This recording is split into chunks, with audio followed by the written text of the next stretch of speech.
আমি আমার খালাতো বোনকে ভীষণ পছন্দ ও ভালোবাসি। অনেক বছর যাবৎ ধরেই ভালোবাসি, কিন্তু পরিবারের সদস্যদের বলতে পারছি না। আমার বাবা মা এখানে আছেন, আপনি একটু তাদেরকে বুঝিয়ে বলবেন। কিরে, তোর কি আমাকে ঘটক মনে হয় না কি রে? আচ্ছা শোনো, আমি একটা কথা বলে দেই, কখনো বাবা মাকে না বলে বিয়ে করতে যাবা না, এটা আমি ফার্স্ট অফ অল বলে দিই। কারণ মেয়েদের মনটা কিছুটা আকাশের মতো, এই রোদ, এই বৃষ্টি, এই ঝড়, এই তো মনটা চেঞ্জ হয়ে গেল।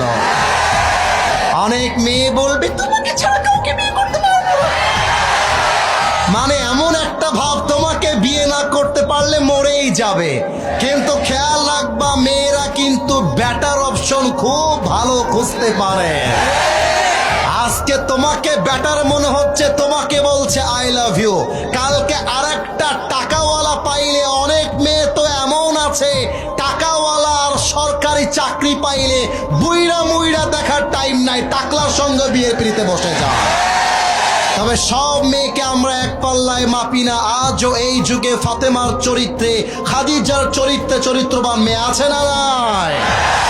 অতএব আমি বলবো, আগে বাপ মায়ের পা ধরবা, বলবা আব্বা अगर मुझे जिंदा देखना था चाहते हो तो मुझे प्लीज शादी करा दो।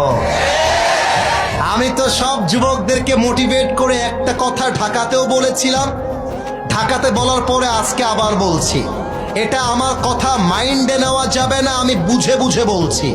যদি তোমার বাবাকে হাজার বোঝাবার পরেও তোমার বাবা বুঝতে না চায়, মাকে হাজার বোঝাবার পরেও যদি তোমার মা বুঝতে না চায়, যদি দেখো দেয়ালে পিঠটা ঠেকে গেছে, বাস দেয়ালে যদি পিঠ থেকে যায়, যেই মেয়েকে পছন্দ তাকে নিয়ে আসবা, তুমি যাবা একজন হুজুর নিয়ে আসবা, 3 কবুল বলে বিয়ে করে ফেলবা।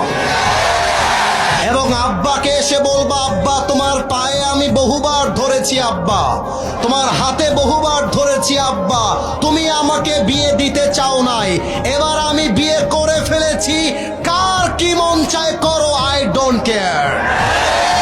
আরে যেই আব্বা আম্মা দেখছে আমার সন্তান জেনায় জড়িয়ে পড়েছে, আমার মেয়েটা হারাম সম্পর্কে জড়িয়ে পড়েছে, তাও যদি বাপ মা বিয়ে না দেয়, ওই বাপ মায়ের অনুমতি ছাড়া বিয়ে করাটা অনেক বেশি জরুরি। যুবক ভাইরা আমার, আল্লাহ তুমি যুবকটাকে তার পছন্দ অনুযায়ী বিয়ে করার তৌফিক দান করো। পড়েন সবাই আমিন।